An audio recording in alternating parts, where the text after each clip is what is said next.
Bonjour les amis, fans de l'Olympique lyonnais, bienvenue dans cette vidéo, une vidéo qui me semble quand même nécessaire puisque vous avez été très nombreux évidemment à commenter mes vidéos, en plus ces vidéos quand même un petit peu déprimantes, plus le naufrage à Strasbourg évidemment, à dire c'était pas trop la joie. Aujourd'hui il fait beau, vous voyez le soleil est de retour. Et je vais essayer d'apporter des solutions. Alors attention les amis, je ne connais pas tous les tenants, les aboutissants, je n'ai pas tous les chiffres. Je vais donner là ma vision des choses, ce que moi je ferai avec les données qui sont connues. Je ne peux faire qu'avec les données qui sont connues.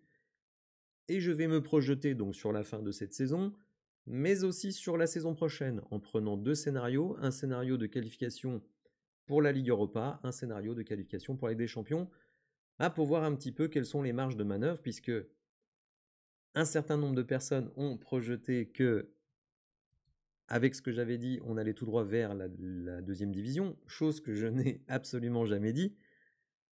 Je l'ai dit, je le répète, il va falloir une injection de liquidité très importante pour terminer la saison. Ce n'est pas moi qui le dis, les amis, c'est l'Olympique lyonnais qui le dit. On va le voir immédiatement. Vous le voyez ici donc dans le communiqué. Depuis le 1er janvier 2025, Eagle a apporté les liquidités nécessaires afin de subvenir aux besoins de trésorerie du groupe, donc les fameux 80 millions. Les états financiers au 31 décembre ont été arrêtés par le conseil d'administration selon le principe de continuité d'exploitation sur la base d'un plan d'exploitation et de capitalisation présenté avec les hypothèses suivantes. Apport d'un maximum de 150 millions au cours du premier semestre, donc pour finir l'année fiscale, de la part d'Eagle Football Holding dans le cadre de son projet d'introduction en bourse à New York, et des apports, c'est au pluriel.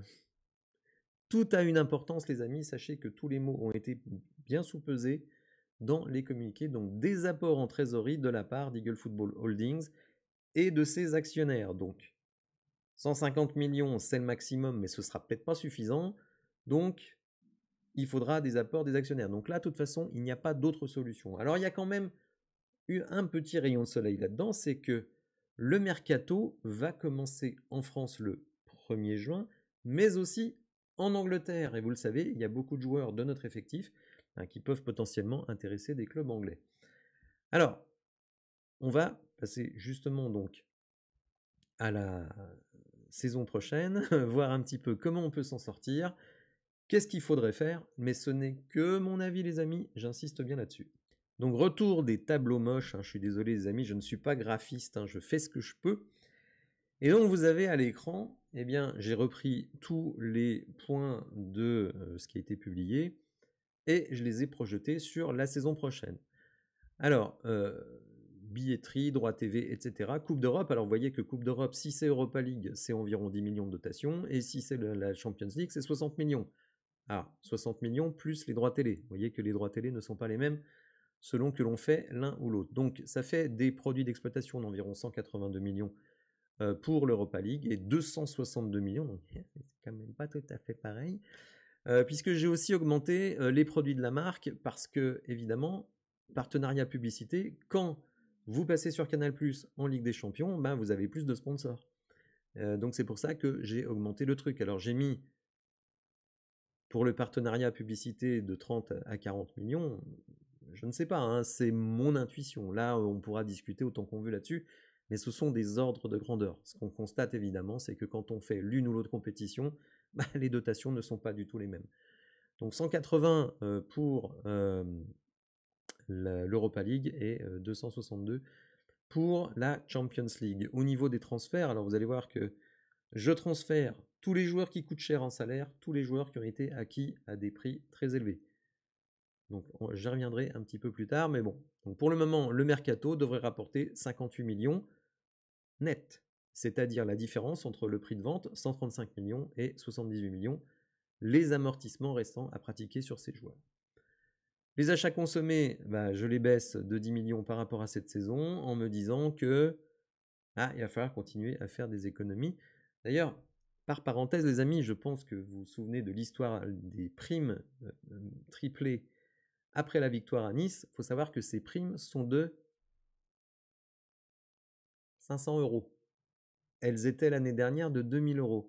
Donc vous imaginez bien que quand le club commence à baisser les primes enfin diviser les primes par 4, c'est quand même que financièrement c'est tendu. On se rappelle aussi du transfert de Mikotadze qui n'avait pas été payé en temps et en heure, etc. etc. Enfin bon, bref, penser qu'on n'est pas sur la corde raide sur le plan financier, c'est vraiment se voiler la face.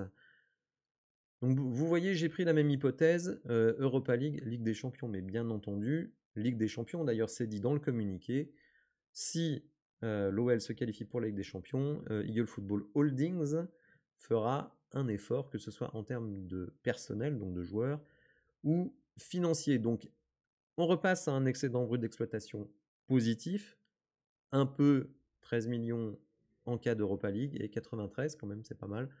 C'est même très bien, en cas de Champions League. Mais attention, évidemment, tout ça, ça veut dire des transferts de joueurs majeurs et des baisses de salaire. Enfin, des baisses de masse salariale, plus exactement. Le résultat financier, lui, ne va pas changer, hein, ça, faut pas rêver. On arrive à donc moins 28, donc un petit déficit en cas d'Europa League et un bénéfice correct, 40 millions, en cas de Champions League. Donc vous voyez, bon, tout cela, évidemment, ça suppose des sacrifices. Alors les sacrifices, ils sont là, hein, c'est le mercato surtout dans le sens des départs, avec Cherki 30, avec Niakate 20. Alors VR, c'est la valeur résiduelle, hein, c'est-à-dire les amortissements restants à appliquer sur ces joueurs. Donc par exemple, sur Cherki, vous faites 30 millions de plus-value, sur Niakate, vous faites 4 millions de moins-value. Eh oui, quand vous l'avez payé 32 et que vous le vendez 20, bon bah voilà, évidemment, il y a une baisse. Alors pas de 12, puisqu'il y a 8 millions d'amortissements. Nuama, bon bah j'ai compté 25 de transferts, bon, etc. Je vous laisse regarder les autres. Le Penant, pourquoi tu vas transférer le Penant alors qu'il nous sera utile? Mais tout simplement parce qu'il a une option d'achat de 2,5 millions. Et donc 2,5 millions, autant vous dire que Nantes va les mettre pour garder le Penant. Ça, c'est une certitude. Encore un dossier très mal géré par l'Olympique Lyonnais, mais c'est pas le seul. Bref, donc on arrive à 135 millions de ventes et 77 millions, 78 de valeur résiduelle et donc une plus-value de 58. Au niveau des salaires, alors bah, les salaires de tous ceux qui partent. Alors oui, je sais, j'ai mis Lucas Perry, ça va faire hurler. Mais bon. Si vous faites la Ligue des Champions, et peut-être le garder. Et bon, après, ça dépend des offres. Benrahma, je suis désolé, il y a une petite faute d'orthographe. Qu'il me pardonne, j'ai fait ça un peu vite pour pouvoir vous faire la vidéo rapidos. Matic, bon, ça va pas être facile, mais bon, voilà. Une fois qu'on enlève tous les salaires de ceux qui partent, eh bien, on arrive à peu près à 45 millions d'économies de salaire et 63 millions avec les charges. Donc, bah, on basse notre masse salariale de 200 millions à 130 millions, alors avec une marge de manœuvre si vous faites la Ligue des Champions. Donc, vous voyez, les amis, tout n'est pas perdu. Il va falloir évidemment être malin dans la gestion. Pour le moment, on ne l'a pas trop été.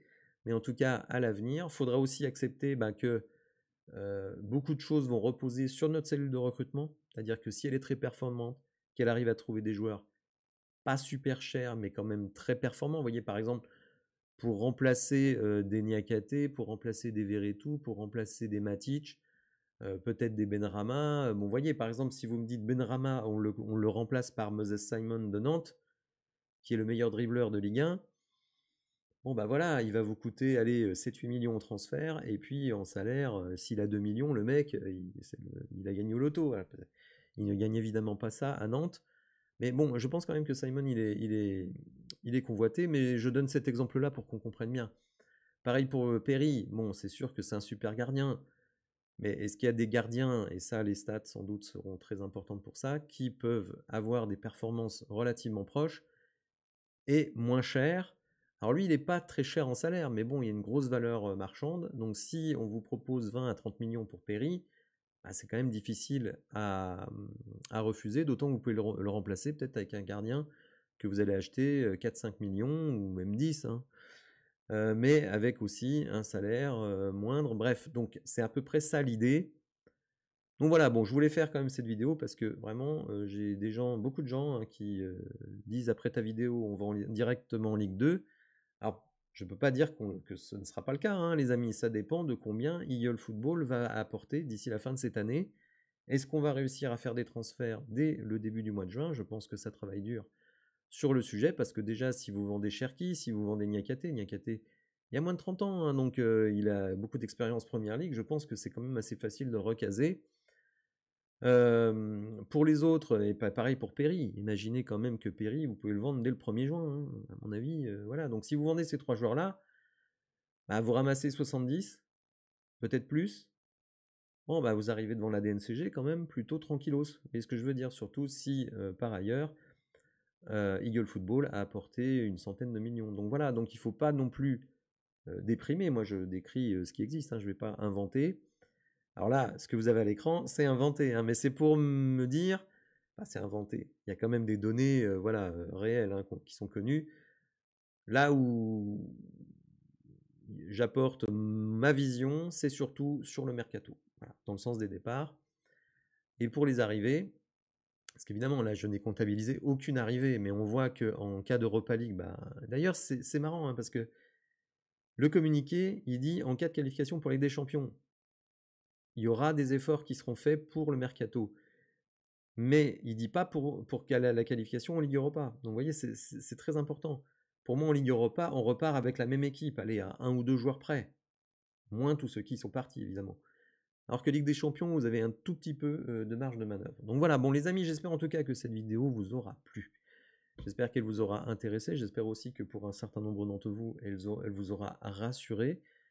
Pour terminer la saison, de toute façon, il n'y a pas 50 000 choses. Il va falloir être présent dès le 1er juin sur le mercato dans le sens des départs et que Eagle apporte de l'argent, à mon avis, au moins 80 à 100 millions minimum, si le mercato dans le sens des départs est une réussite. Et pour la saison prochaine, eh bien écoutez, il va falloir dégraisser, et notamment les gros salaires et les joueurs qui ont coûté cher à l'achat. Voilà les amis, je vous souhaite une bonne journée. N'hésitez pas à vous abonner, à activer les notifications. Et je vous dis à bientôt pour de nouvelles infos. Merci, au revoir.